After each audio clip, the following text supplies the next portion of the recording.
आप सबको ये नया दिन मुबारक हो और आप सबको ये मौका भी मुबारक हो कि परमेश्वर ने हमें एक बार फिर निमंत्रण दिया है कि हम उनके समीप आकर एक दूसरे के साथ जुड़कर प्रार्थना पूर्वक परमेश्वर के सामने उनकी सच्चाइयों को प्राप्त करने वाले बन सके।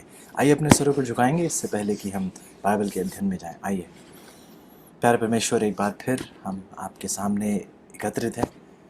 आप ही के वचन में हम गहराई से जाना चाहते हैं। प्रभु, हम चाहते हैं कि हम आप ही के द्वारा सिखाए जाएं। आप और हम जानते हैं कि हम इस लायक नहीं। प्रभु, हम अपनी किसी धार्मिकता के अनुसार नहीं, हम अपनी किसी भलाई पर आधारित नहीं, बल्कि प्रभु यीशु पर अपनी पकड़ बनाए हुए हम आपके समीप आना चाहते हैं। ये हमारी विनती है प्रभु कि आज हमारा साथ बिताया हुआ समय व्यर्थ न चला जाए। ये हमारी आपसे आरजू है कि जब हम एक साथ बैठकर आपके कलाम पर मनन करें तो हमारा ध्यान प्रभु जी कहीं बटे नहीं, हमारा ध्यान किसी और आकर्षित ना हो, बल्कि हम पूरे तरीके से आप पर अपना ध्यान लगाने वाले बन सकें। धन्यवादी हैं प्रभु आपके कलाम के लिए, जो आपकी सच्चाइयों को इतने स्पष्ट रूप से हमारे सामने रखता है। धन्यवादी हैं इस रोशनी के लिए। ऐसे अंधकार के काल में आपने हमें स्वर्ग की ये रोशनी हमें एक भेंट के तौर पर दी है। तो विनती करते हैं प्रभु कि हम इस रोशनी को भी अपने जीवन में व्यर्थ ना जाने दें, बल्कि इस रोशनी के दिखाए हुए मार्ग पर, आपके कलाम के दिखाए हुए मार्ग पर, आपके पवित्र आत्मा के दिखाए हुए मार्ग पर, उसी के मार्गदर्शन में हम आपके और करीब और आपके साथ आप में चलते हुए पाए जाएं। धन्यवादी हूँ अपने अजीज़ों का, जो एक बार फिर समय निकालकर आपकी सच्चाइयों को सीखने के लिए, उनको अमल करने के लिए आज एक बार फिर एकत्रित हुए हैं। विनती करते हैं प्रभु कि आप कृपया करके एक बार फिर हमारी अगुवाई कीजिए, अपनी सच्चाइयों को हमारे सामने रखें और अपनी इस भलाई को, अपनी इस करुणा को, अपने इस प्रेम को जो आप हमें अपनी आज्ञाओं के द्वारा सिखाते हैं, प्रभु आज एक बार फिर एक नए सिरे से हमें जिलाएं और हमें अपने साथ चलने की ताकत दें। धन्यवादी हैं प्रभु आपकी अगुवाई के लिए, आपके इस प्रेम के लिए और आपके आश्वासन के लिए कि जो कार्य की शुरुआत प्रभु करते हैं, उस कार्य की समाप्ति, उस कार्य को अंजाम भी प्रभु ही देने वाले हैं। धन्यवादी हैं प्रभु इन सारी आशीषों के लिए, क्योंकि ये सब कुछ हम आपके प्यारे बेटे प्रभु यीशु के नाम से मांगते हैं। आमीन। एक बार फिर आप सबका स्वागत है इस सभा में, और बार बार हमें प्रभु के शुक्रगुजार होने की ज़रूरत है और हमें थकना नहीं चाहिए। यदि परमेश्वर हमें आशीषें देने में थकते नहीं हैं, हमें उसको धन्यवादी देने में भी हमें थकना नहीं चाहिए। हमारा दिन प्रतिदिन यही हमारी गवाही हो कि हम प्रभु की आराधना, प्रभु की उपासना, प्रभु की ही सच्चाई को ऊंचे उठाते चले जाएं। शुक्रगुजार हैं प्रभु के कि प्रभु ने हमें एक बार फिर ये निमंत्रण दिया है कि हम उनकी इन सच्चाइयों पर ध्यान लगाएं। हम पिछले महीने व्यवस्था के विषय में हमने बहुत गहराई से पढ़ा, और आज इस महीने की पढ़ाई लग रहा है कि हम सबत के ही विषय में करते चले जाएंगे। शायद जो पिछले कल सवाल पूछा गया था कि हम 3 स्वर्गदूतों के संदेश के बारे में कब पढ़ेंगे, मुझे लगता है कि वो हम अगले महीने उठा पाएंगे उस विषय को। 3 स्वर्गदूतों के संदेश के बारे में, वह भी बहुत एक अहम विषय है। तो उस पर भी गौर करते हुए, उस पर भी ध्यान देते हुए हम और गहराई से उसे भी पढ़ने की कोशिश करेंगे। लेकिन आज आइएगा मेरे साथ एक बार फिर सबत के विषय में हम कुछ चीज़ें देख रहे हैं।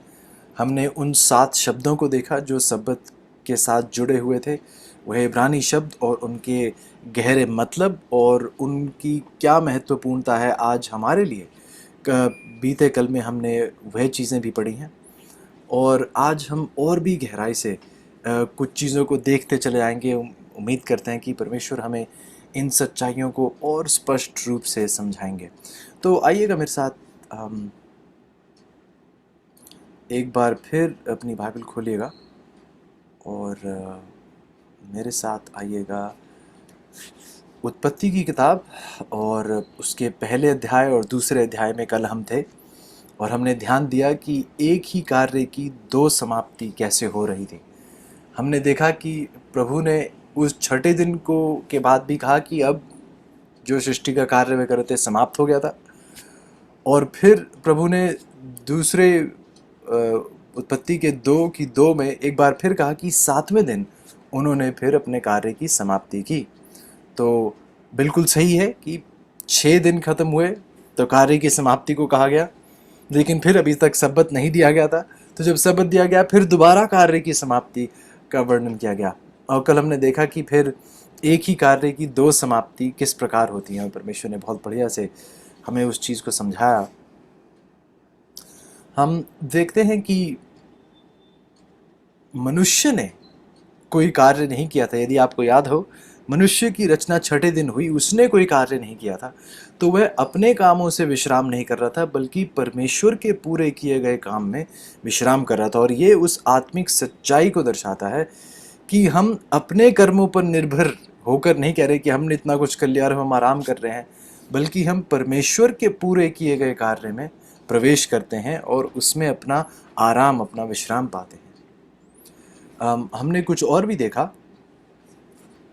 कि यदि आप उस चौथी आज्ञा को देखें, यदि आप उस शब्द के उस नियम को देखें जो 10 आज्ञाओं में प्रभु हमें देते हैं, तो हमें दिखाई देता है वो उस पहली वजह के बारे में जो बाइबल बताती है। वो पहली वजह क्या है शब्द को पवित्र मानने की?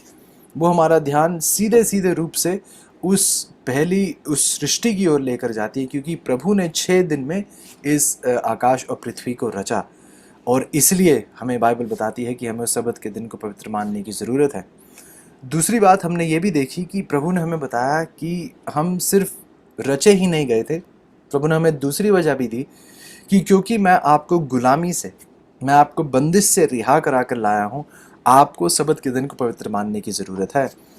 हर शब्द का दिन हमें इस सच्चाई को स्मरण कराता है कि प्रभु हमारा उद्धार करता है, प्रभु हमारा रिहा कराने वाला है। हमें पाप की गुलामी से आज़ादी देने वाला केवल परमेश्वर ही है।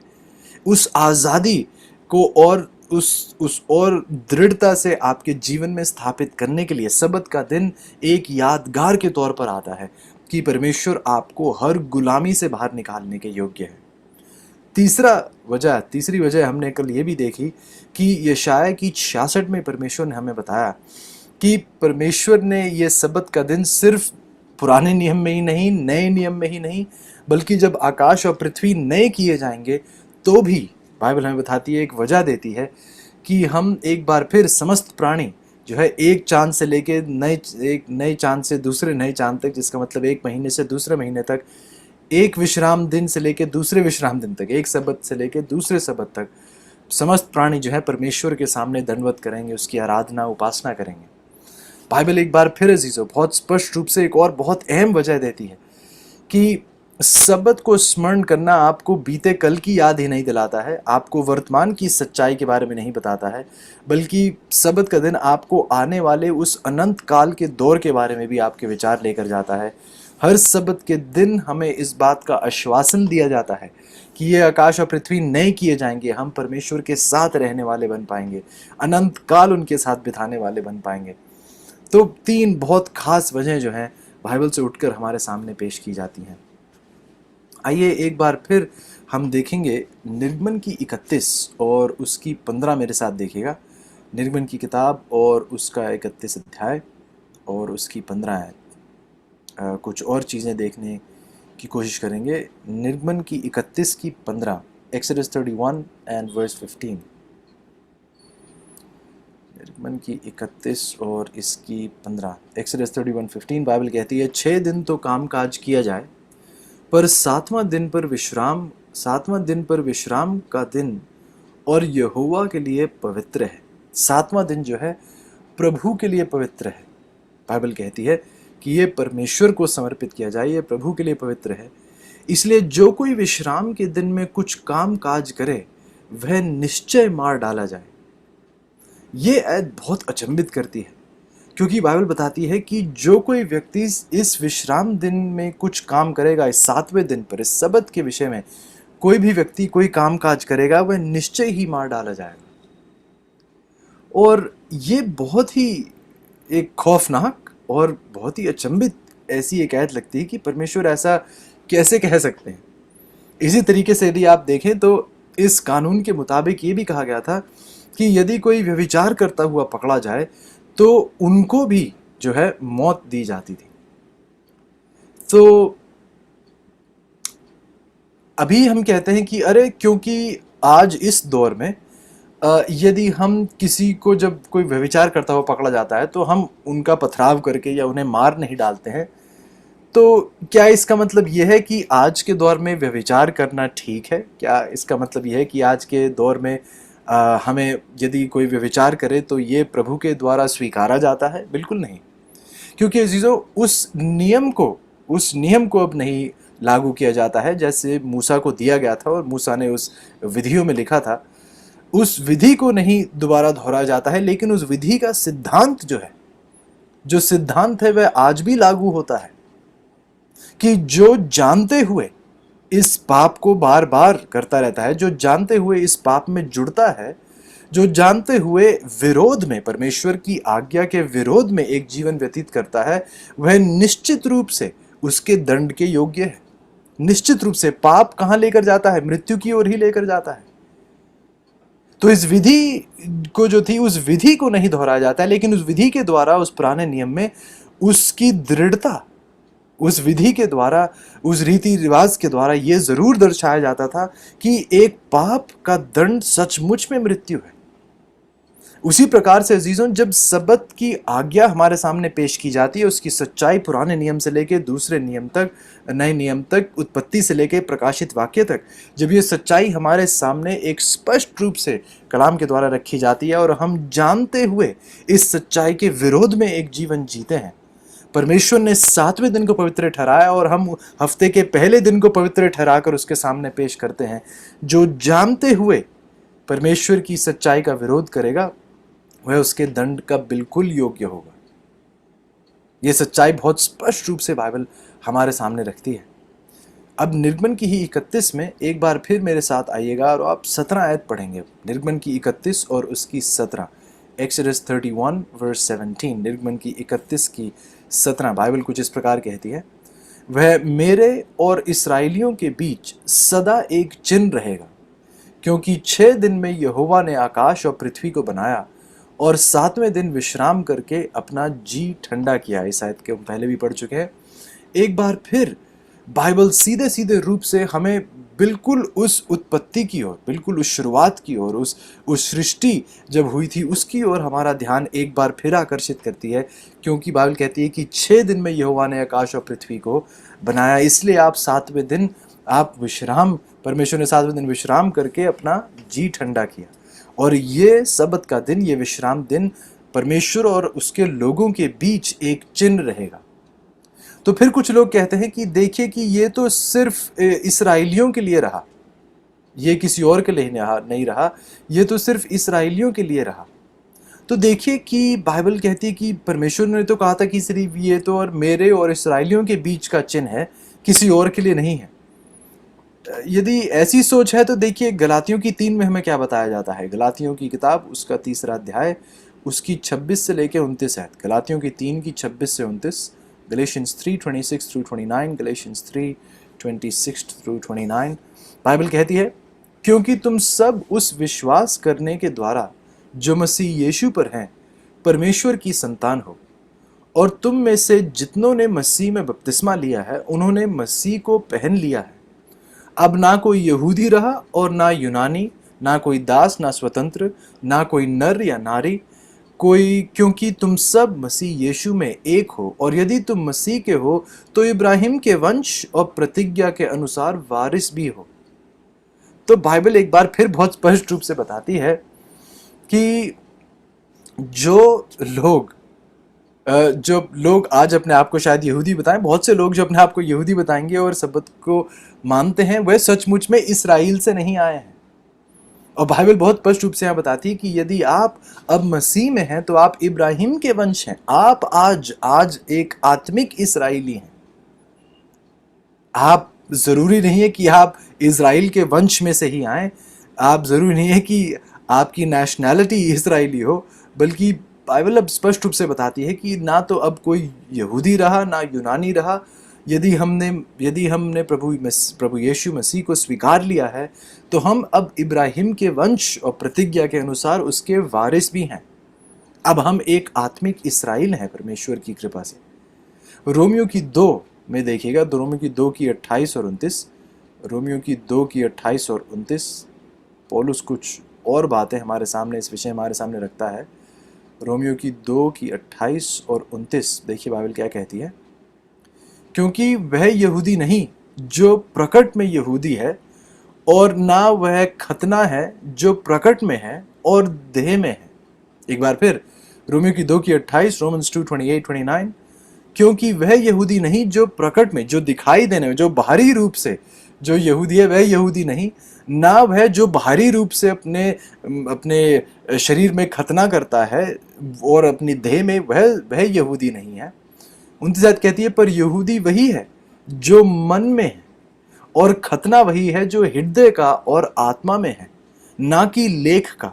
ऐसे की प्रशंसा मनुष्यों की ओर से नहीं, परंतु परमेश्वर की ओर से होती है। खतना उस दिल का खतना, जैसा व्यवस्था विवरण की किताब में परमेश्वर ने हमें बताया, शायद व्यवस्था विवरण में परमेश्वर ने उसका वर्णन किया कि उस दिल का खतना होना जरूरी है। सिर्फ शारीरिक रूप से ही नहीं, बल्कि अंदरूनी रूप से आपके दिल के खतने की जरूरत है। आप मन में, जो सिर्फ बाहरी रूप से ही नहीं, दिखावे में ही नहीं, बल्कि जो मन में यहूदी है, वह सचमुच में आज असली एक आत्मिक इसराइली आज है। तो हम देखते हैं चीजों की सबत जो है एक चिन्ह सिर्फ प्राचीन इसराइल के साथ ही नहीं एक चिन्ह रहा है परमेश्वर का, बल्कि आज आत्मिक इसराइल के साथ भी सबत का दिन जो है एक चिन्ह के तौर पर पेश किया जाता है। तो हम देखते हैं अजीजों की एक बार फिर प्रभु हमें इन सच्चाइयों को दोबारा दोहराते हैं, इसकी दृढ़ता को, आज इस नियम की सच्चाई को, और जो इस जैसे हमारे जीवन में लागू होता है, इस सच्चाई को भी हमारे सामने परमेश्वर बार बार स्पष्ट रूप से हमारे सामने रखते हैं। अब यदि आपको याद हो तो व्यवस्था विवरण की 5 में हमने कल कुछ पढ़ा। आइए उसके संदर्भ के लिए थोड़ी और जो दूसरी वजह हमने देखी। पहली वजह तो परमेश्वर ने सृष्टि को रचा और अपने लोगों के साथ उस चिन्ह को रखा, और ये सबत का दिन हमें उस परमेश्वर की ओर दोबारा आकर्षित करता है जिसने हमें रचा है, सृष्टि की ओर, उत्पत्ति की ओर हमारा ध्यान आकर्षित करता है। दूसरी वजह हमने देखी कि परमेश्वर ने अपने लोगों को रिहाई दिलाई, आज़ादी दिलाई, और इसलिए परमेश्वर उन्हें सबत के दिन को स्मरण करने के लिए, उसे पवित्र मानने के लिए पुकारते हैं। एक बार फिर मेरे साथ व्यवस्था विवरण की 5 में आइएगा। कुछ संदर्भ में कुछ और चीज़ें समझने की कोशिश करेंगे। व्यवस्था विवरण की 5 उसकी 12 से 15, व्यवस्था विवरण की 5 की 12 से 15, ड्यूट्रॉनमी 5:12-15, ड्यूट्रॉनमी 5:12-15 बाइबल कहती है, तू विश्राम दिन को मानकर पवित्र रखना, जैसे तेरे परमेश्वर यहोवा ने तुझे आज्ञा दी। 6 दिन तो परिश्रम करके अपना सारा काम काज करना, परंतु 7वें दिन तेरे परमेश्वर यहोवा के लिए विश्राम दिन है। उसमें ना तू किसी भांति का काम काज करना, ना तेरा बेटा बेटी, दास दासी, बैल गधा, ना तेरा कोई पशु, ना कोई परदेसी भी जो तेरे फाटकों के भीतर हो, जिससे तेरा दास और तेरी दासी भी तेरी नाई विश्राम करें। 15 है जैसे हम पढ़ चुके हैं कल। और इस बात को स्मरण रखना कि मिस्र में तू आप दास था, और वहां से तेरा परमेश्वर यहोवा तुझे बलवंत हाथ और बढ़ाई हुई भुजा के द्वारा निकाल लाया। इस कारण तेरा परमेश्वर यहोवा तुझे विश्राम दिन मानने की आज्ञा देता है।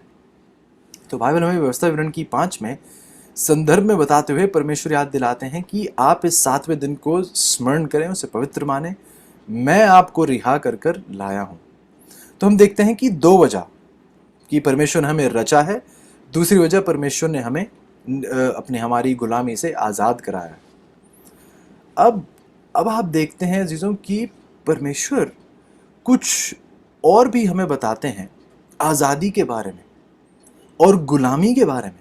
बल्कि यदि आप मेरे साथ यिर्मयाह की 17 में आए तो देखते हैं कि परमेश्वर इसराइलियों के सामने एक और बहुत अहम बात हमारे सामने यहाँ पेश की जाती है, सबत के विषय में और गुलामी के विषय में।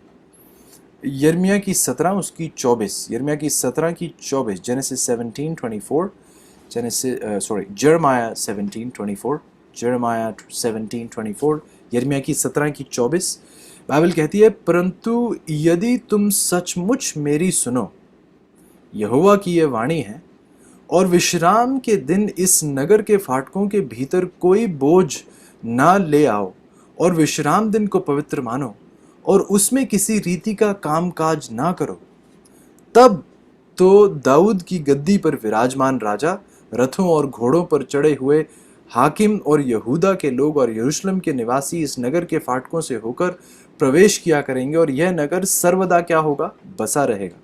27 ऐड देखिए, वर्स 27, परंतु यदि तुम मेरी सुनकर विश्राम के दिन को पवित्र ना मानो, और उस दिन यरूशलेम के फाटकों से बोझ लिए हुए प्रवेश करते रहो, तो मैं यरूशलेम के फाटकों में आग लगाऊंगा, और उससे यरूशलेम के महल भी भस्म हो जाएंगे, और वह आग फिर ना बुझेगी। एक बार फिर ध्यान दीजिएगा, परमेश्वर ने अपने लोगों को बहुत स्पष्ट रूप से बताया कि यदि आप सब्बत के दिन को, इसराइलियों से परमेश्वर ने बात की कि यदि आपने आपने सब्बत के दिन को स्मरण रखा, उसको पवित्र ठहराया, उस पर आपने कोई काम काज नहीं किया, परमेश्वर के साथ आप जुड़े हैं, यदि आपने उस दिन को उस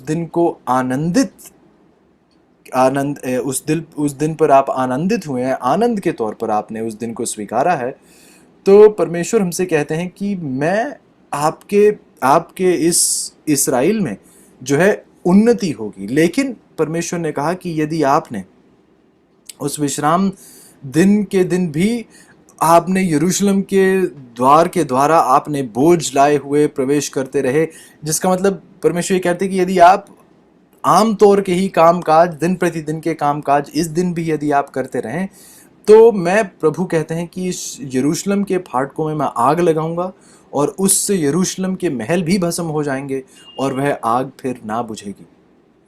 अजीजों, यदि आपको ध्यान हो तो इसराइल ने इसी आज्ञा का उल्लंघन किया था। इसी शब्द का उल्लंघन करते हुए हम देखते हैं कि उनको एक बार फिर गुलामी में जाना पड़ा। मिस्र से ये निकले थे, लेकिन उन्होंने प्रभु की आज्ञा का पालन नहीं किया।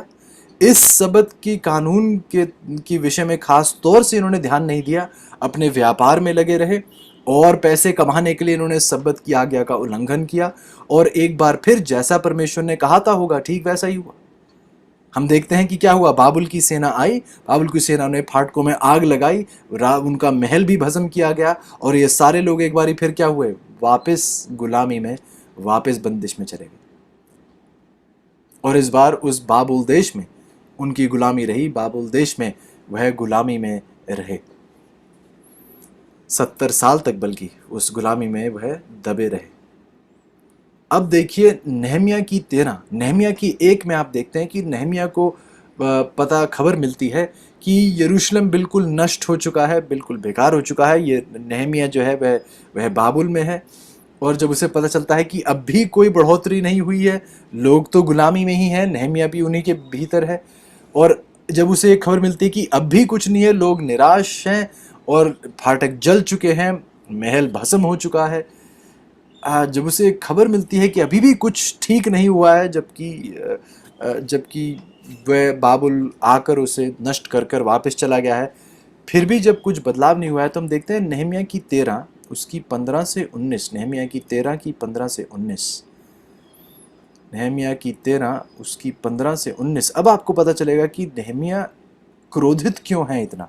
एक बार फिर नहमिया की 13 की 15 से 19, Nehemiah 13 verse 15 through 19, Nehemiah 13 15 through 19, Bible कहती है, उन्हीं दिनों में मैंने यहूदा में कितनों को देखा जो विश्राम दिन को हौदों में दाख रोंदते और पुलियों को ले आते और गधों पर लादते थे, वैसे ही वे दाख मधु, दाख, अंजीर और भांति भांति के बोझ विश्राम दिन को यरूशलेम में लाते थे। तब जिस दिन वे भोजन वस्तु बेचते थे, उसी दिन में मैंने उनको चिता दिया। फिर उसमें सारे लोग रहकर मछली और भांति भांति का सौदा ले आकर यहूदियों के हाथ यरूशलेम में विश्राम दिन को बेचा करते थे। देखिए क्या चीजें हो रही हैं कि यहूदी ही लोग आकर यरूशलेम में विश्राम दिन को बेचा करते थे। 17 आयत कहती है, तब मैंने यहूदा के रईसों को डांट कर कहा, तुम लोग यह क्या बुराई करते हो जो विश्राम दिन को अपवित्र करते हो? क्या तुम्हारे पुरखा ऐसा नहीं करते थे? देखिए, वो दोबारा इतिहास को याद दिला रहा है। और क्या हमारे परमेश्वर ने यह सब विपत्ति हम पर और इस नगर पर ना डाली? तो भी तुम विश्राम दिन को अपवित्र करने से इसराइल पर परमेश्वर का क्रोध और भी भड़काते जाते हो। अब नहमिया याद दिला रहा है, कहता है कि आप ऐसा क्यों कर रहे हैं? ऐसा करने की वजह से ही आज हम गुलामी में थे, ऐसा करने की वजह से ही ये नगर नष्ट हुआ था, और आप फिर इसी कामों में लगे रहेंगे और परमेश्वर के क्रोध को और भड़काएंगे। 19 है, जब विश्राम वार के पहले दिन को यरूशलेम के फाटकों के आसपास अंधेरा होने लगा, तब मैंने आज्ञा दी कि उनके पल्ले बंद किए जाएं, और यह भी आज्ञा दी कि वे विश्राम वार के पूरे होने तक खोले ना जाएं। तब मैंने अपने कितने सेवकों को फाटकों का अधिकारी ठहरा दिया कि विश्राम वार को कोई भोज भीतर ना आने पाए। नहमिया ने देखिए एक सुधार लाने की कोशिश की, लोगों को एक बार फिर याद दिलाया कि ये आपके पाप की वजह से ही हमने विश्राम दिन को पवित्र नहीं माना, और आज देखिए हम कितनी मुसीबत में हैं। क्या आप फिर दोबारा उसी आज्ञा का उल्लंघन कर कर एक बार फिर ये मुसीबत और एक बार फिर बंदिश में जाना चाहते हैं? तो हम देखते हैं चीजों की बहुत स्पष्ट रूप से हमें बताया जाता है इस दिन की दृढ़ता, इस दिन की सच्चाई, इस दिन की महत्वपूर्णता को, इस दिन की अहमियत को, इस दिन की उस सच्चाई को हमारे सामने बार बार दोहराया जाता है, ये बताते हुए कि परमेश्वर कहते हैं कि ये देखिए, अब आपको ये भी पता चल रहा है कि ये गुलामी में, बाबुल की गुलामी में ही इसलिए गए थे क्योंकि इन्होंने इस दिन को पवित्र नहीं माना। एक बार फिर एक नए सिरे से, एक नए नजरिए से हम देख रहे हैं कि इस 7वें दिन, इस सबत के दिन की महत्वपूर्णता परमेश्वर की नजरों में कैसी थी, परमेश्वर की नजर में ये दिन कितना महत्वपूर्ण था। प्रभु हमें यही सच्चाई एक बार फिर हमारे सामने दोहराते हैं। अब आइए हम कुछ और चीज़ों पर अपना ध्यान लगाने की कोशिश करेंगे, नए नियम में जाकर देखेंगे, क्योंकि कल हम कोलोसियों के 2 के विषय में हम कुछ पढ़ रहे थे। अब हमने पुराने नियम में एक बार फिर जाकर हमने देखा, और देखिए चीज़ों की, आप चाहे पुराने नियम में हो या नए नियम में हो, बार बार इसी सच्चाई को दोबारा दोहराया जाता है। जब नए नियम में हो, जब पुराने नियम में होते तो कुछ लोग कहने लगते हैं कि अरे हाँ, ये देखियो, ये तो यहूदियों के लिए था। लेकिन फिर हमने अब हम देख रहे हैं कि नए नियम में भी इन सच्चाइयों को पेश, कल हम नए नियम से देख रहे थे कि ये सच्चाई, सबत की सच्चाई आज भी कैसे लागू होती है। आज हमने थोड़ी देर के लिए भी देखा है कि पुराने नियम में भी ये सच्चाई, सबत का दिन कितना महत्वपूर्ण है। अब आइए एक बार फिर नए नियम का उदाहरण लेकर एक बार फिर देखेंगे कि ये सबत के दिन की सच्चाई कितनी ज़रूरी है और कितनी दृढ़ता से परमेश्वर इस सच्चाई को हमारे सामने पेश करते हैं। तो आइएगा एक बार मेरे साथ पहले तो आकर देखिएगा कोलोसियों की 2 में, कोलोसियों की 2 में मेरे साथ जाइएगा। ये भी एक बहुत अहम विषय है, कोलोसियों की 2, और आइए हम देखेंगे, कल हम पढ़ रहे थे कोलोसियों की 2 की 14, कुछ इस विषय में भी और थोड़ा ध्यान देने की कोशिश करेंगे, क्योंकि इस खास तौर से इस पदस्थल पर बहुत सवाल उठते हैं। तो कोलोसियों की 2 और इसकी 14 हम एक बार फिर देखेंगे। कोलोसियों की 2 की 14, कोलोसियंस 2:14, और विधियों का वह लेख जो हमारे नाम पर और हमारे विरोध में था मिटा डाला, और उसको क्रूस पर कीलों से जड़कर सामने से हटा दिया। कल हमने एक बार फिर एक नए नज़रिए से देखा कि यहाँ परमेश्वर 10 आज्ञाओं की बात नहीं कर रहे, क्योंकि यदि क्रूस पर ये 10 आज्ञाएं खत्म हो गई थी तो क्या इसका मतलब ये हुआ कि जिस दिन परमेश्वर की मृत्यु हुई उस दिन के बाद खून करना सही था, व्यभिचार करना सही था, झूठ बोलना सही था, सबत का उल्लंघन करना सही था? क्या ऐसा था? क्योंकि यदि ऐसा होता तो फिर उसके चेले ही, प्रभु यीशु के चेले ही उसकी मृत्यु के बाद, जैसे ही जिस दिन ही उसकी मृत्यु हुई उस दिन ही लूका की 23 में बताती है, उस दिन ही उन्होंने आज्ञा के अनुसार सबत के दिन को पवित्र माना। तो परमेश्वर के चेले ही उनकी मृत्यु से पहले, उनकी मृत्यु के बाद, और जब वह जलाए गए और स्वर्ग में चले गए उसके बाद भी प्रकाशित वाक्य की किताब में भी हम देखते हैं, प्रेरितों के काम की किताब में भी हम देखते हैं कि उसी सच्चाई को, उस सबत के दिन को परमेश्वर के लोग उसे पवित्र मानते आ रहे हैं। अब आइएगा क्लोसियों की 2:14 में, हमने अभी भी इस बात को पढ़ा, लेकिन अब आप मेरे साथ आइएगा क्लोसियों की 2 और हम देखेंगे इसी विषय में जो विधियां थी, 10 आज्ञा नहीं, जो विधियां थी मूसा ने जो लिखी थी, वाचा के संदूक के बाहर रखी जाती थी, उन पर जिक्र करते हुए क्लोसियों की 2:16 हमें बताती है, इसलिए खाने पीने या पर्व या नए चांद, खाने पीने, क्या 10 आज्ञाओं में क्या खाने पीने का जिक्र किया जाता है? क्या 10 खाने पीने की विधियां पेश की जाती हैं 10 आज्ञाओं में? बिल्कुल नहीं। क्या नए चांद के बारे में जिक्र किया जाता है 10 आज्ञाओं में? बिल्कुल नहीं। ये सारी चीजें कहाँ पाई जाती हैं? खाने पीने की रीति रिवाज और नए चांद, ये सब चीजों का जिक्र कहाँ किया जाता है? उन विधियों में जो मूसा ने लिखी थी। फिर बाइबल हमें कहती है खाने पीने या पर्व या नए चांद या सब्बतों के विषय में तुम्हारा कोई फैसला न करे। एक बारी फिर हमने देखा कि ये उन्हीं सब्बतों का जिक्र किया जाता है जो पर्व मनाए जाते थे, जो इसराइली पर्व जो मनाए जाते थे उनमें सब्बत के दिन हुआ करते थे। आइए उस पर थोड़ी देर के लिए ध्यान दीजिएगा। बाइबल हमें बताती है 16 आयत में, उस सब्बतों के विषय में तुम्हारा कोई फैसला ना करे। यदि आप ध्यान दें तो एक और वाक्य वहाँ पे उसकी कमी है, पीने या पर्व। ओके, अच्छा ठीक है, पर्व भी यहाँ मौजूद है। देखिएगा क्लोसियों की 2:16 में एक बार फिर बाइबल कहती है, इसलिए खाने पीने या पर्व या नए चांद, खाने पीने या पर्व या नए चांद के विषय में या सब्बतों के विषय में तुम्हारा कोई फैसला ना करे। तो आइए देखिएगा, जिस शब्द का इस्तेमाल किया गया है पर्व, बल्कि हिंदी में तो और भी बढ़िया है, अंग्रेजी में उसे कहा जाता है, अंग्रेजी में वहाँ जिस शब्द को हिंदी में जिसका अनुवाद किया गया है पर्व, अंग्रेजी में उस शब्द को उसका अनुवाद किया गया है होली डे, जिसका मतलब पवित्र दिन। अब देखिए कि जिस शब्द का अनुवाद यहाँ पर होली डे, पवित्र दिन के तौर पर किया गया है, हिंदी की बाइबल में बहुत बढ़िया तरीके से पर्व का नाम वहाँ मौजूद इस्तेमाल किया गया है। तो हम देखते हैं कि ये पर्व जो है, पर्व क्या इनकी आज्ञाएं भी हमें 10 आज्ञाओं में दी गई थी? नहीं। ये पर्व, खाना पीना, नए चांद, ये सारी चीज़ों का वर्णन कहाँ किया जाता है? मूसा की विधियों में, जो मूसा ने लिखी थी, परमेश्वर ने जो उसे लिखने की आज्ञा दी थी, वहाँ पर ये विधियाँ पाई जाती हैं। खाना पीना, पर्व, नए चांद, ये सारे वहाँ पाए जाते हैं। तो ये चीज़ें जो हैं, इसलिए पौलुस कह रहा है कि अब इन चीज़ों के विषय में आपका कोई जो है, आपका कोई फैसला ना करे इन चीज़ों पर। लेकिन अब आइए, यही शब्द जो, यदि आप नोट्स ले रहे हैं तो ये शब्द जिसका अनुवाद यहाँ पर पर्व, अंग्रेजी में होली डे, पवित्र दिन के तौर पर किया जाता है, यूनानी भाषा में ये शब्द है हेओर्ते।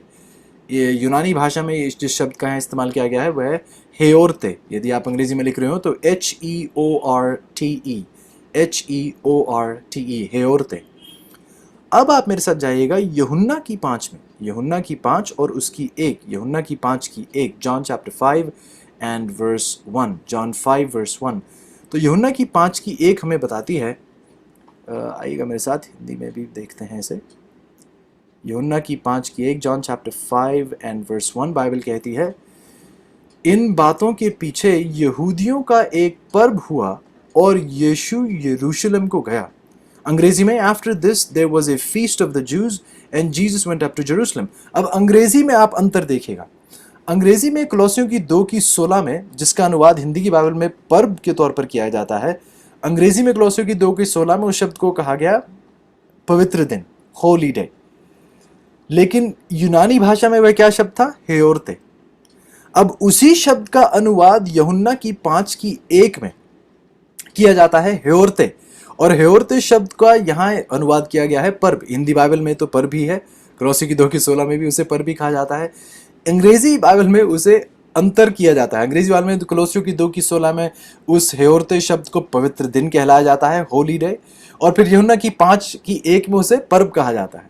तो हम देखते हैं कि इसी शब्द को, ये कुछ पवित्र दिन मनाए जाते थे, जो पर्व के दिन होते थे उन्हें पवित्र दिनों के तौर पर देखा जाता था, सब्बत के दिनों के तौर पर देखा जाता था। और जब मैं कहता हूं कि सब्बत के दिनों के तौर पर, जिसका मतलब ये नहीं कि ये 7वें दिन के जो सब्बत थे, बल्कि ये ऐसे दिन थे जिन्हें पवित्र माना जाता था। इसलिए जैसे सब्बत के दिन और कोई काम काज नहीं किया जाता, इन पवित्र दिनों पर भी कोई काम काज ना करके लोग एकत्रित होते थे, एक सभा एकत्रित होती थी। तो उसी शब्द को पवित्र दिन कहलाया जाता है, उसी शब्द को पर्व कहलाया जाता है। यही वह पवित्र दिन है, यही उस विधि के मुताबिक, जो विधि में पवित्र दिनों जिनका वर्णन किया जाता है, जो विधि में सब्बत दिनों का वर्णन किया जाता है, ये उन सब्बतों का जिक्र यहाँ किया जा रहा है। ये उस हफ्ते के 7वें दिन के सब्बत का यहाँ वर्णन नहीं किया जा रहा है। संदर्भ से ही आप समझ सकते हैं कि संदर्भ में ही वहां पर नए चांद, खाने पीने, पर्व, इन सब के विषय में है, और 10 आज्ञाओं में इन चीजों का वर्णन नहीं किया जाता है। तो हम देखते हैं उसी शब्द का अनुवाद पवित्र दिन के तौर पर किया जाता है, उसी शब्द का अनुवाद एक पर्व के तौर पर किया जाता है। लेकिन एक और चीज बहुत ध्यान से मेरे साथ देखिएगा कि यूहन्ना की 5:1 क्या कहती है। इन बातों के बीच यहूदियों का एक पर्व हुआ। क्या हुआ? यहूदियों का एक पर्व। यदि आप ध्यान दे रहे हो अजीजों, तो बाइबल बहुत स्पष्ट रूप से बताती है कि यह पर्व किन के लिए था। यह पर्व यहूदियों के लिए था। अब यदि आप ध्यान दें, ऑफ कोर्स यदि आप निर्गमन की किताब या लेवी व्यवस्था की किताब में भी देखें, निर्गमन की किताब में शायद प्रभु इन्हें अपने पर्व कहते हैं कि ये परमेश्वर के पर्व हैं।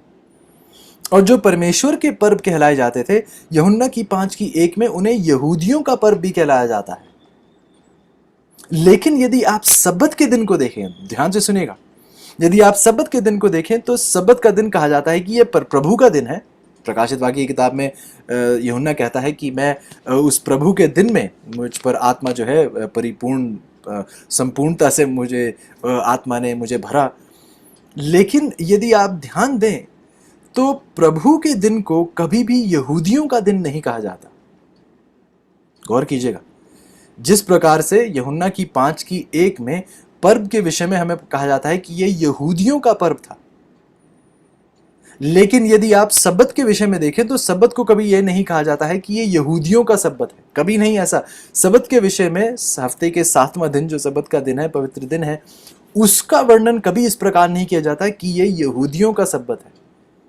पर्व के विषय में जरूर बाइबल कहती है यूहन्ना की 5:1 में कि यह यहूदियों का पर्व है, लेकिन सब्बत के विषय में हमें कभी नहीं बाइबल कहती कि यह यहूदियों का सब्बत है। अंतर को समझना बहुत जरूरी है अजीजों।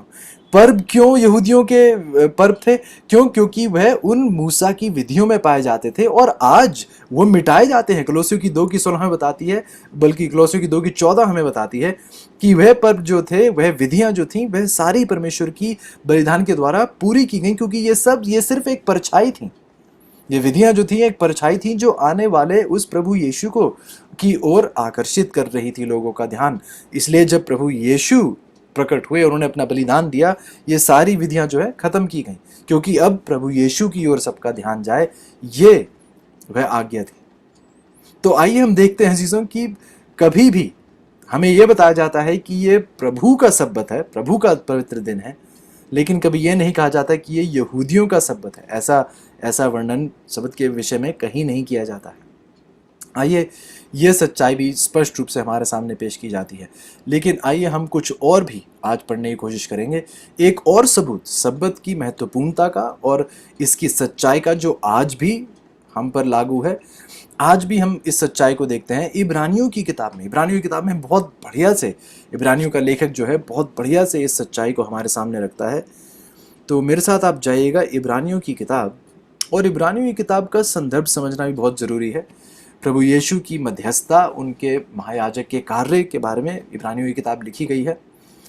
और इब्रानियों की किताब में हम ये भी देखते हैं कि जो लेखक है वह लोगों को बता रहा है कि जो परमेश्वर ने चीज़ें लिखी थी, इब्रानी विश्वासी जो लोग हैं, उनको ये बता रहा है कि जो पुरानी वाचा की जो चीज़ें थीं, जो पुरानी वाचा की चीज़ें थीं, जो विधियां थीं, ये सारी ख़त्म हो गई हैं। जैसे याजक का पद था और जो याजक का कार्य था, कि यह भी जो है ये अब प्रभु यीशु की जो महायाजक का कार्य है, उसने इस पुरानी वाचा का जो याजक के कार्य थे उनको अब प्रभु यीशु ने अपने ऊपर ले लिया है। तो ये जो बलिदान का कार्य था, जो ये विधियां थी, रीति रिवाज थे, ये सारे खत्म हो गए हैं प्रभु यीशु में, ये सब पूरे हुए हैं। पौलुस जो है इन सब का ध्यान, जो है इब्रानी विश्वासी जो हैं, इनका ध्यान इस ओर लेकर जा रहा है। वह बता रहा है कि जो बलिदान का कार्य था ये भी खत्म हो गया है, क्योंकि वह उत्तम बलिदान प्रभु यीशु ने अपने जीवन, अपनी मृत्यु के द्वारा दिया है। तो अब क्या इब्रानी विश्वासी इस ताक में थे कि हाँ, अब शायद पौलुस ये भी कह देगा कि सब्बत का दिन भी अब खत्म हो गया है, क्योंकि विधियों के साथ, जैसी विधियों में बलिदान और इन सब के जिक्र में बात हुई थी, अब विधियों के साथ सब्बत का दिन भी खत्म हो चुका है। क्या वह इस बात के इंतजार में थे? यदि वह सोच रहे थे कि हाँ, अब यह सब्बत भी ले जाता, तो वह बहुत ही उनका दिल ठंडा होता जब वह पौलुस के अगले शब्द सुनते जो उसने इब्रानियों की 4:9 में कहे। मेरे साथ संदर्भ में इसे देखिएगा, बताते हुए कि बाकी चीज़ें तो खत्म हो गई हैं, विधियां जो हैं ये सब खत्म हो गई हैं, प्रभु यीशु में ये सारी चीज़ें पूरी हुई हैं, लेकिन फिर सब्बत के विषय में आकर, हफ्ते के 7वें दिन के विषय में आकर देखिए पौलुस क्या कहता है। इब्रानियों की 4:9 बाइबल कहती है, सो जान लो कि परमेश्वर के लोगों के लिए सब्बत का विश्राम बाकी है। परमेश्वर के लोगों के लिए सब्बत का विश्राम हो, यदि आप उसे मूल भाषा में देखें तो कहता है कि सब्बत को मानना वैसा एक विश्राम जो है आज भी परमेश्वर के लोगों के लिए बाकी है। यदि आप उस शब्द को देखें तो जब कहा जाता है कि बाकी है, जिसका मतलब ये नहीं है कि बच गया है, जिसका और गहराई से मतलब ये है कि आज भी वह सब्बत को मानना आज भी लोगों के लिए लागू है, वह आज भी उसकी सच्चाई कायम है। देयर रिमेनथ, जो बचा है हमारे सामने, जो हमारे सामने रखा गया है, वह आज भी परमेश्वर के लोगों पर, परमेश्वर के लोगों के लिए आज भी वह सब्बत का विश्राम जो है परमेश्वर के लोगों को दिया गया है। ध्यान दीजिए चीज़ों की, बाइबल में यहाँ इब्रानियों का लेखक जो है वह, यदि आप ध्यान दें तो इसका लेखक इन इब्रानी मसीही लोगों को ये नहीं साबित करने की कोशिश कर रहा कि उन्हें कौन से दिन को पवित्र मानना चाहिए, क्योंकि उन्हें पता था कौन से दिन को पवित्र मानना है। उन्हें पता था कि 7वां दिन, चेलों को पता था, इब्रानी विश्वासियों को पता था, प्रभु यीशु को पता था। प्रभु यीशु स्वयं हर सब्त के दिन, लूका की 4:16 में हमने पढ़ा, रीति के मुताबिक, रीति के अनुसार उनकी ये रीति थी कि वह हर सब्त के दिन आराधनालय में पाए जाते थे। तो ना तो पौलुस के दिमाग में कोई आशंका थी कि कौन सा दिन पवित्र माना जाना चाहिए, प्रभु यीशु के दिमाग में ऐसा नहीं था, इब्रानी विश्वासियों के दिमाग में ऐसी कोई आशंका नहीं थी। तो प्रभु उसी विषय में ये बताते हुए एक बार फिर याद दिलाता है कि आज परमेश्वर के लोगों के लिए एक विश्राम दिन, परमेश्वर के लोगों के लिए उस सब्बत का विश्राम जो है आज भी बाकी है, आज भी बरकरार है। विधियां खत्म की गई हैं, लेकिन ये सब्बत का विश्राम जो है आज भी बरकरार है। नए नियम में हम इस सच्चाई को देख रहे हैं। ध्यान ये भी दीजिए अजीजों कि केवल उस सब्बत के दिन को एक रीति के तौर पर ही नहीं, एक शारीरिक तौर पर ही नहीं, बल्कि एक आत्मिक विश्राम में, एक आत्मिक रिश्ते में प्रभु यीशु के साथ उस आत्मिक अनुभव में जुड़ने के लिए पौलुस जो है उनको निमंत्रण दे रहा है। पौलुस कह रहा है कि हमें अब अपने पाप के कर्मों से विश्राम पाकर प्रभु यीशु में विश्राम करना है। अपने पापों के कर्मों को, अपने कर्मों को एक तरफ कर कर हमें प्रभु यीशु में विश्राम के तौर पर हमें आना है। अब मैं चाहूंगा कि आप और ध्यान से गौर करें। यूनानी भाषा में एक शब्द का इस्तेमाल किया जाता है विश्राम के लिए, जो शब्द है काटापाउसिस। जो यूनानी भाषा में यदि आप देखें तो एक शब्द है जिसको यूनानी भाषा में कहा जाता है काटापाउसिस, KATAPAUSIS, KATAPAUSIS, काटापाउसिस। ये शब्द जो है अजीजों, ये दर्शाता है कि अपने कर्मों को रोक देना, आपको याद होगा जैसे हमने देखा पुराने नियम में उत्पत्ति की 2 में जिस शब्द का इस्तेमाल किया गया शबात, उस शबात शब्द का मतलब क्या था? अपने कर्मों को रोक देना। परमेश्वर ने निर्णय लिया कि अब मैं कार्य नहीं करूंगा, इसलिए नहीं क्योंकि वे थक गए थे, इसलिए कि उन्होंने ये निर्णय लिया कि अब मुझे करने की जरूरत नहीं है, अपने कर्मों को रोक देना। लेकिन यदि आप यहां पर देखें तो पौलुस कुछ और बता रहा है। पौलुस हमें किसी एक बहुत ही महत्वपूर्ण सच्चाई को दर्शाता है जो हमें वह समझाने की कोशिश में है। इसको समझने के लिए और गहराई से इसे देखने के लिए मैं चाहूंगा आप मेरे साथ पहले इब्रानियों की 4 में ही, इब्रानियों की 4 में हम देखते हैं। इब्रानियों की 4 और इसकी 4 में देखिए बाइबल क्या कहती है। बाइबल कहती है इब्रानियों की 4 में एक मिनट, इब्रानियों की 4 Hebrews 4 verse 4, क्योंकि 7वें दिन के विषय में उसने यूं कहा है, क्योंकि 7वें दिन के विषय में उसने कहीं यूं कहा है कि परमेश्वर ने 7वें दिन अपने कामों को निपटा के विश्राम किया। कि प्रभु यीशु ने अब 7वें दिन अपने कामों को निपटा कर क्या किया? विश्राम किया।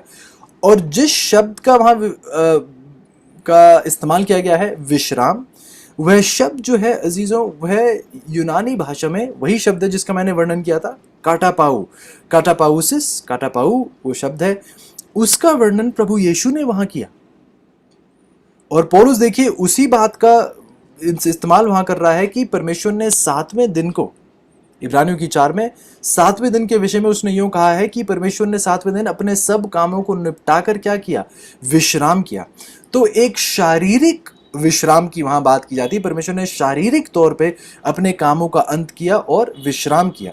और वो जो शब्द विश्राम है जिसका मतलब ये कि कामों को रोक देना।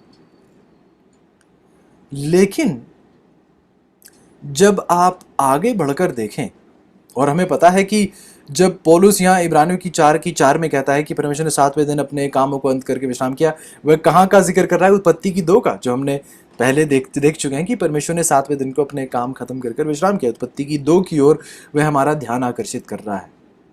लेकिन फिर जब आप आगे आने वाली उन 9 और 10वीं आयत को पढ़ते हैं, तब जाकर ये बातें और भी स्पष्ट रूप से हमारे सामने रखी जाती हैं। क्योंकि यदि आप दोबारा देखिए इब्रानियों की 4:9, बाइबल हमारे सामने पहले यह कहती है इब्रानियों की 4:9 में कि सो जान लो कि परमेश्वर के लोगों के लिए सब्बत का विश्राम बाकी है। अब यदि आप देखें अजीजों, तो इब्रानियों की 4:9 में जिस शब्द का इस्तेमाल किया गया है कि कि सो जान लो कि परमेश्वर के लोगों के लिए सब्बत का विश्राम, पहले हमने देखा जिस विश्राम शब्द का इस्तेमाल इब्रानियों की 4 में किया गया है वह कौन सा शब्द है? वह शब्द कहता है कि अपने कामों को रोक देना, काटापाउसिस, कामों को रोक देना। लेकिन इब्रानियों की 4:9 में जब विश्राम शब्द का इस्तेमाल किया जाता है, तो यहां अब परमेश्वर उस शब्द का दोबारा इस्तेमाल नहीं करते जो शब्द दर्शाता है कि अपने कामों को रोक देना। अब यहां विश्राम शब्द जो यूनानी भाषा में जिसका इस्तेमाल किया गया वो है साबाटिस्मोस, साबाटिस्मोस, जो उस सब्बत के दिन को दर्शाता है। साबाटिस्मोस जो उस विश्राम को दर्शाता है, बल्कि उस आत्मिक विश्राम को दर्शाता है जो हमें परमेश्वर में पाना है, उस धार्मिक विश्राम को जो हमें परमेश्वर में पाना है। तो देखिए उन 2 चीजों का अंतर। पहले तो वह उस शारीरिक विश्राम जो अपने कर्मों को रोक देना, उस विश्राम के बारे में बात करता है इब्रानियों की 4 में। इब्रानियों की 4:9 में अब वह उस साबाटिस्मोस, जो विश्राम शब्द यहां इस्तेमाल किया गया है, यूनानी भाषा में शब्द है साबाटिस्मोस, और जिसका मतलब है कि उस विश्राम में, परमेश्वर के उस विश्राम में बढ़ना, परमेश्वर के उस आत्मिक विश्राम में हमें जुड़ने की जरूरत है, उसके साथ उस रिश्ते में, उस आराम में जुड़ने की जरूरत है। लेकिन अब इब्रानियों की 4:10 में देखिए, बाइबल कहती है इब्रानियों की 4:10 में, क्योंकि जिसने उसके विश्राम में प्रवेश किया है। अब ध्यान से सुनिए, ये थोड़ा गहरा है तो आपको ध्यान देने की जरूरत पड़ेगी। इब्रानियों की 4:10, Hebrews 4:10, क्योंकि जिसने उसके विश्राम में प्रवेश किया है। ध्यान दिए, जिसने उसके विश्राम में प्रवेश किया है। किसके विश्राम में? परमेश्वर के विश्राम में। और यहां जो शब्द विश्राम है पता है कौन सा है? वही शब्द जो इब्रानियों की 4 में पाया गया। कौन सा शब्द? काटापाउसिस, अपने कर्मों को रोक देना। अब बाइबल कहती है कि जिसने उसके कर्मों के रोकने के विश्राम में, परमेश्वर के कर्मों के रोकने के विश्राम में जिसने प्रवेश किया है, बाइबल आगे 4:10 में कहती है, उसने भी परमेश्वर की नाई अपने कामों को पूरा करके विश्राम किया है। कि उसने भी परमेश्वर की नाई अपना काम पूरा करके अपना काम पूरा करके विश्राम किया है, जैसा परमेश्वर ने किया। जैसा परमेश्वर ने अपने कर्मों को रोक कर विश्राम किया, जो विश्राम उसने कहा उसके कर्मों को रोकने को दर्शाता है इब्रानियों की 4:4 में, उत्पत्ति की 2:2 में। यदि आप इब्रानी भाषा में उस शब्द को देखें या यूनानी भाषा में उस शब्द को देखें, इब्रानियों की उत्पत्ति की 2:2 में इब्रानी शब्द भी वही दर्शाता है, कर्मों को रोक देना। इब्रानियों की 4:4 और 4:10 उसी विश्राम को दर्शाती है, जो यूनानी भाषा में भी उसी बात को दर्शाता है कि कर्मों को रोक देना। अब देखिए कि इब्रानियों की 4:9 और 10 चीज़ों, बहुत ध्यान दीजिएगा कि किस सच्चाई को हमारे सामने रख रहे हैं। इब्रानियों की 4:9 में साबाटिस्मोस, विश्राम जो शब्द है उसको साबाटिस्मोस के तौर पर दर्शाया गया कि परमेश्वर के लोगों के लिए सब्बत का विश्राम, उस आत्मिक विश्राम, उस परमेश्वर में के आराम में जुड़ना।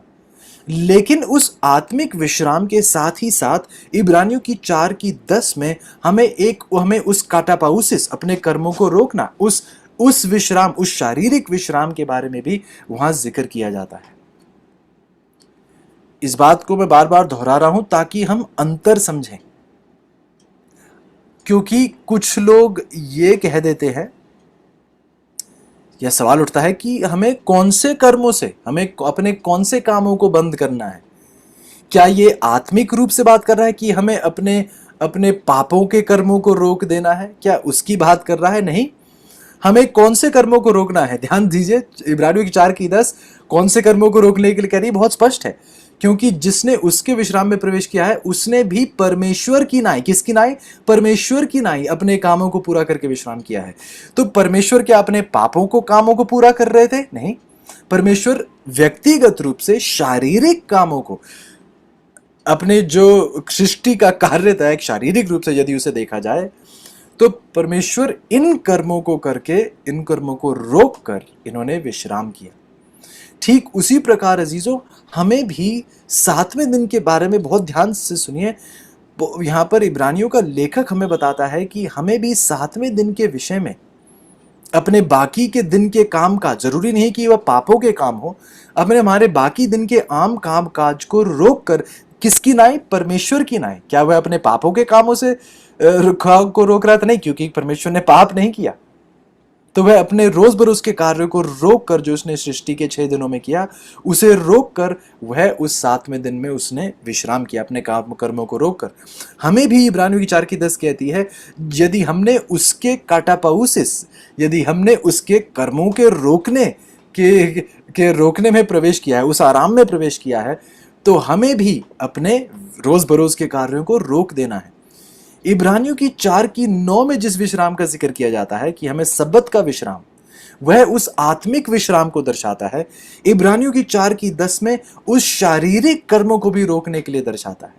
लेकिन कुछ लोग ये कहते हैं कि इसका मतलब शायद ये नहीं हुआ कि ये जो विश्राम है ये केवल हम आत्मिक रूप से करते हैं, और यदि हम उसमें आ गए हैं तो अब हमें दोबारा से उस व्यक्तिगत रूप से अपने उन कर्मों को रोकने की जरूरत नहीं है। मतलब कि ये तो हमने एक आत्मिक विश्राम उसमें यदि पाया है, तो फिर हमें उस रोज बरोज के कामों को रोकने की जरूरत नहीं है।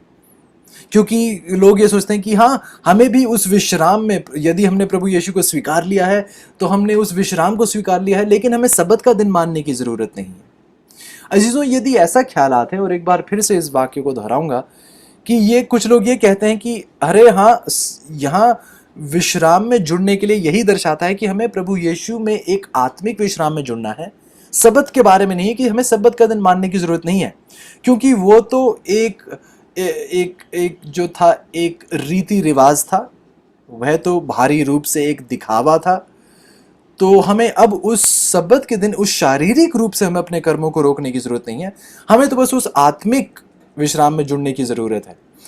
पौलुस स्पष्ट रूप से इब्रानियों की 4 की 9 और 10 में इस बात को स्पष्ट करता है कि सिर्फ आत्मिक विश्राम में ही नहीं बल्कि अपने शारीरिक दिन ब दिन के कामों को भी हमें रोकना है, जैसा परमेश्वर की नाई, जैसे परमेश्वर ने अपने दिन ब दिन के कामों को रोका।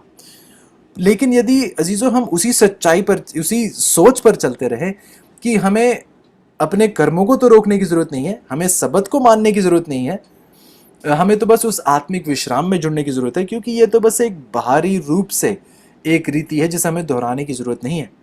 यदि ये सच्चाई है अजीजों, तो आप बपतिस्मे को देखिए, बपतिस्मे का उदाहरण ले लीजिए। बपतिस्मे में भी हम क्या करते हैं? बपतिस्मे में भी हम उस आत्मिक सच्चाई को ही दर्शाते हैं।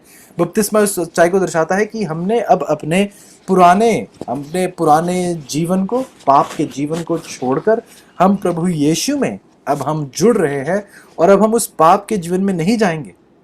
यदि बपतिस्मा भी उस आत्मिक सच्चाई को दर्शाता है कि हम प्रभु यीशु में दफनाए गए हैं और जिलाए गए हैं एक नए व्यक्ति के तौर पर, एक नई सृष्टि के तौर पर, यदि बपतिस्मा भी उस आत्मिक सच्चाई को दर्शाता है तो फिर हमें बपतिस्मा भी नहीं करना चाहिए, क्योंकि बपतिस्मा भी एक बाहरी रीति है, एक शारीरिक रीति है जिसमें आप शारीरिक रूप से पानी में डुबोए जाते हैं और वापस लाए जाते हैं।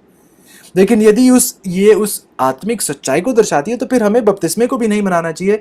ठीक उस प्रकार जैसे लोग कहते हैं कि हमें सबत को नहीं मनाना चाहिए क्योंकि ये तो सिर्फ एक बाहरी रीति है, ठीक उसी प्रकार जब हम होली कम्युनियन में जुड़ते हैं, जब हम उस रोटी को खाते हैं जैसे प्रभु यीशु ने खाया था अपने चेलों के साथ, और उस दाखरस को पीते हैं जैसे प्रभु यीशु ने पिया, यदि यह भी आत्मिक सच्चाई को दर्शाती है, उस नई वाचा को जो प्रभु यीशु उनके साथ जोड़ रहे थे, जो अपना बलिदान उनको वह दे रहे थे, यदि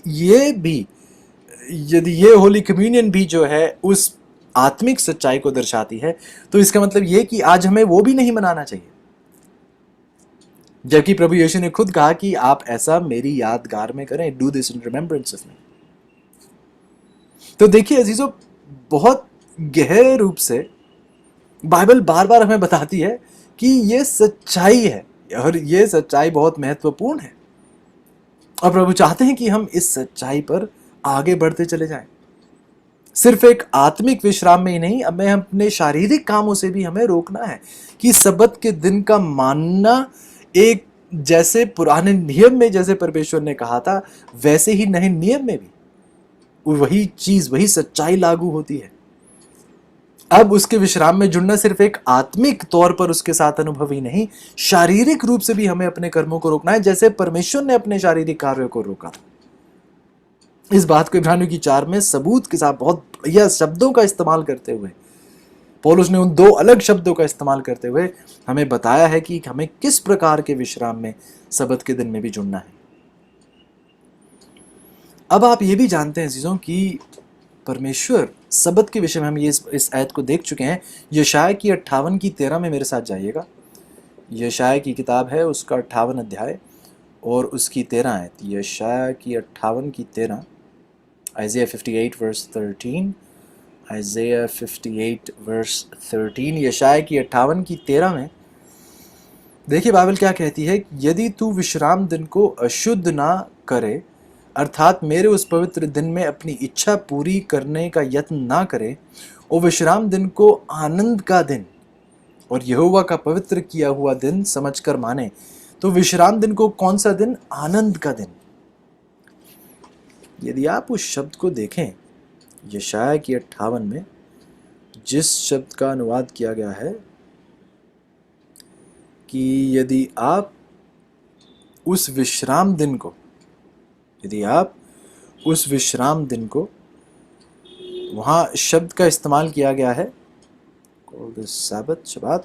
यदि आप उस विश्राम दिन को, जिस शब्द का वहाँ इस्तेमाल किया गया है विश्राम दिन, वह शब्द है कोडेश। इब्रानी भाषा में वह शब्द है QODESH, कोदेश शब्द का इस्तेमाल किया गया है, जिसे कहते हैं पवित्र किया जाना, पवित्र, कि वो पवित्र दिन है। उस विश्राम दिन को, आनंद का दिन जो पवित्र दिन है, उसको आनंद का दिन आप माने, ऐसा प्रभु उस शब्द का इस्तेमाल करते हैं, कोडेश। अब आप मेरे साथ आइएगा लेवी व्यवस्था की 19 की 2 में, लेवी व्यवस्था की किताब उसकी 19 का 2। लय व्यवस्था की किताब उसका 19 उसका तो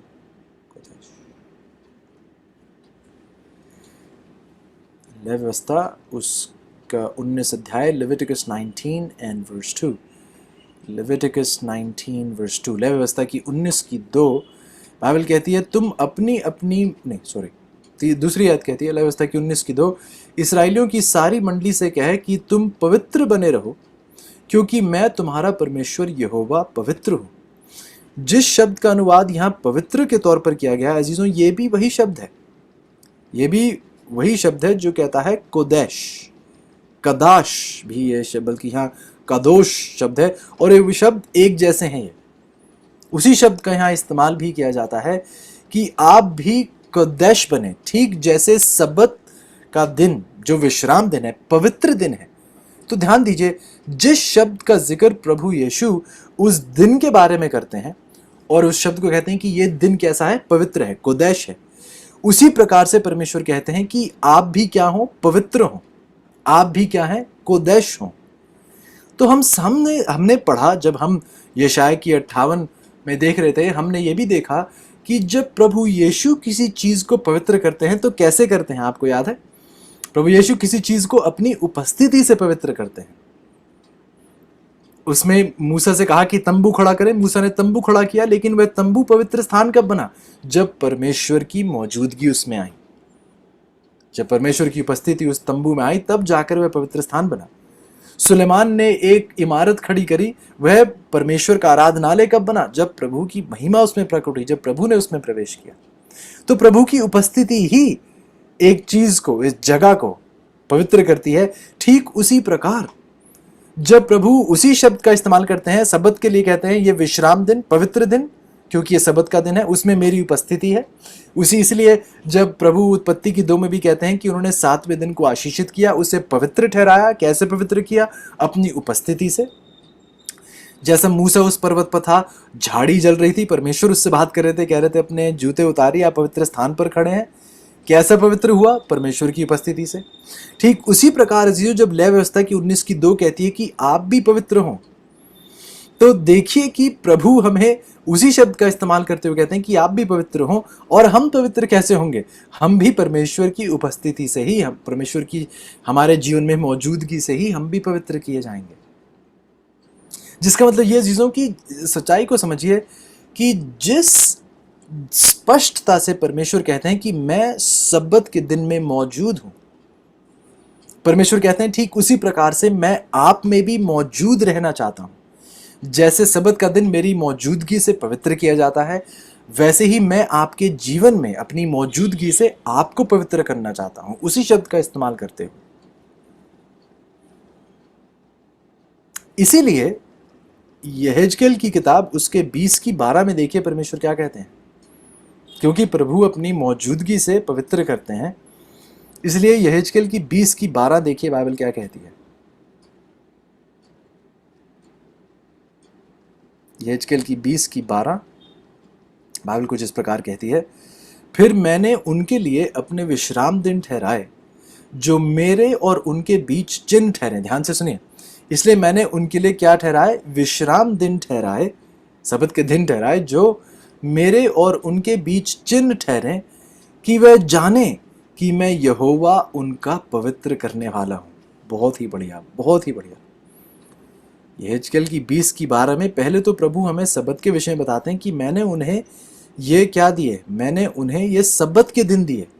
यदि आप उस शब्द को भी देखें तो वहां प्रभु कहते हैं कि मैंने उन्हें शबात के दिन जो है वह दिए, और ये मेरे और मेरे लोगों के बीच में एक चिन्ह ठहरेगा, ताकि वे ये जान सकें कि मैं उनका पवित्र करने वाला हूं। मैंने उन्हें ये पवित्र दिन दिए ताकि वे ये याद रखें कि मैं ही उनका पवित्र करने वाला हूं। अब आप इसके बीच, इस इन 2 आयतों के बीच के रिश्ते को समझ रहे हैं। जैसा मैंने उन्हें पवित्र दिन दिए, और वो पवित्र दिन क्यों थे? क्योंकि मैं उन दिनों में मौजूद था। इन दिनों के द्वारा मैं चाहता हूं कि मेरे लोग ये याद रखें कि मैं ही आपका पवित्र करने वाला हूं। जैसे मैंने सब्त के दिनों को पवित्र किया है अपनी मौजूदगी से, मैं वही परमेश्वर हूं जो आपको भी पवित्र करना चाहता है अपनी मौजूदगी से आपके जीवन में। तो फिर चीज़ों को ये ना कहे कि हाँ देखिए ये चिन्ह तो सिर्फ इसराइलियों के लिए चिन्ह था, हमारे लिए नहीं था। इसकी सच्चाई हमने गलातियों की 3 में देखा कि प्रभु ने कहा यदि हम इब्राहिम के वंश हैं तो हम भी उसी प्रतिज्ञाओं के वारिस हैं। रोमियो की 2 की 28 और 29 में हमने देखा कि पौलुस ने हमें बताया कि अब यहूदी सचमुच में कौन है, जो अंदरूनी रूप से यहूदी है, जिसने प्रभु को स्वीकार लिया है, जिसके जीवन में परमेश्वर मौजूद है, वह सच्चा इसराइली है आज का। तो ऐसे बार बार बाइबल हमें एक बार फिर इस सच्चाई को बहुत ही स्पष्ट रूप से, बहुत ही दृढ़ रूप से हमारे सामने पेश करती है। और मेरी आपसे यही विनती है अजीजों कि आप इन बातों पर लगातार ध्यान लगाते रहें। सबत एक सच्चाई है, एक कानून है जो पुराने नियम से लेके नए नियम तक बहुत ही स्पष्ट रूप से सामने रखा जाता है। आप कुछ सीधे सीधे आयतें हैं जो पढ़ी जाती है, कुछ आयतों की गहराई में, जैसे आज हमने देखा, कुछ आयतों की गहराई में जाइए तो और भी हमें कुछ दिखाई देता है। लेकिन ये सच्चाई है, पुराने नियम हो या नया नियम हो या अनंत काल हो, हमें पता है कि बाइबल हमें बताती है कि ये सच्चाई सदा के लिए दृढ़ रहेगी। पुराने नियम में हमने उदाहरण देखे, नए नियम में हमने उदाहरण देखे, यशायाह की 66 में हमें अनंत काल के दौर के बारे में भी हमें सच्चाई बताई जाती है कि ये सबत का कानून कायम रहेगा। ऐसे मैं उम्मीद करता हूँ कि ये सारे पदस्थल आप पढ़कर, ये सारी आयतों पर आप मनन कर कर आप भी इस सच्चाई की दृढ़ता को समझें। और जब सवाल कोई पूछे आपसे इस विषय में तो आपको इन चीज़ों का ज्ञान हो, आप इन चीज़ों को समझें। और ख़ास तौर से यदि आप सचमुच में किसी को प्रभु की ओर आकर्षित करना चाहते हैं तो इस दिन की सामर्थ को अपने जीवन में उनको देखने दें। एक गवाही, इस दिन की सामर्थ की गवाही आपके जीवन के द्वारा इस दुनिया के सामने पेश की जाए, ये मेरी आपसे आरजू है। यदि ये आपकी इच्छा है, आप चाहते हैं कि ये आपके जीवन की गवाही हो, तो आइएगा मेरे साथ प्रार्थना में जुड़ेंगे। और यदि हो सके तो घुटनों के बल आइएगा, परमेश्वर के साथ प्रार्थना में आएंगे। आइए प्रार्थना करें। प्यारे परमेश्वर, एक बार फिर प्रभु जी हम आपके सामने सरनगू हैं। आज हम जिंदा हैं प्रभु आपकी बदौलत। आज हम सांस में सांस बनाए हुए हैं, क्योंकि ये सांसें आपकी हैं, हमारी नहीं।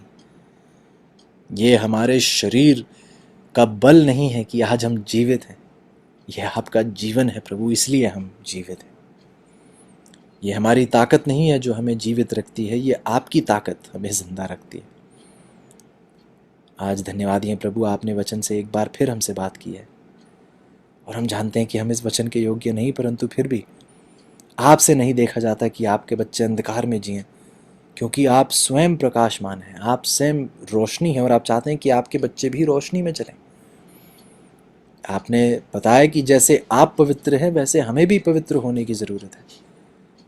और आपने आज हमें एक बार फिर याद दिलाया कि जैसे आपका पवित्र दिन पवित्र इसलिए है क्योंकि आपकी मौजूदगी उस दिन में है, ठीक उस प्रकार आप अपने लोगों को भी पवित्र देखना चाहते हैं अपनी मौजूदगी के द्वारा उनके जीवन में। धन्यवादी हैं प्रभु इन खास आशीषों के लिए, इन खास सबक के लिए जो आप हमें बार बार दोहरा रहे हैं, सच्चाइयाँ जो हमारे सामने दोहरा रहे हैं, इनके लिए हम आपके आभारी हैं प्रभु। आइए प्रभु जी, हमें एक हलीमियत की रूह दीजिए ताकि हम ज्ञानी ही ना बने बल्कि मसीही बने। आइए हम इन सच्चाइयों को दुनिया के सामने प्रकट करने वाले बन सके, हमारे जीवन की गवाही इस सबत के दिन की सामर्थ्य को दर्शाए, ताकि ये सिर्फ एक कानून नहीं, एक जीवन शैली के तौर पर, परमेश्वर की मर्जी के तौर पर, परमेश्वर की आशीष के तौर पर हमारे जीवन में दर्शाई जाए। ये सारी आशीषें प्रभु जी हम विश्वास के साथ धन्यवादी समेत आपको प्रशंसा देते हुए आपको सौंपते हैं। आपके बेटे प्रभु यीशु के नाम से मांगते हैं।